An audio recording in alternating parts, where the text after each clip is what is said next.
Again and again, we hear networking is key, networking is everything, network, network, network. It's nonstop. To be honest, I've never been a big fan of networking.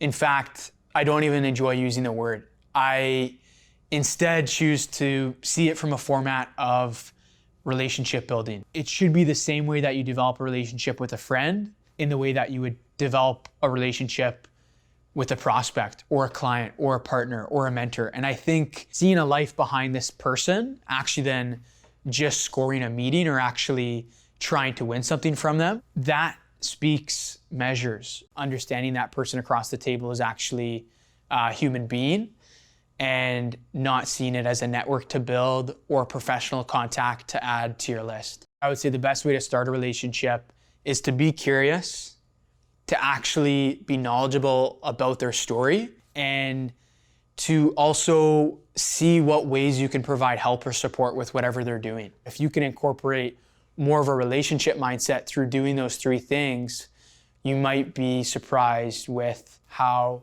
these ideas start to snowball.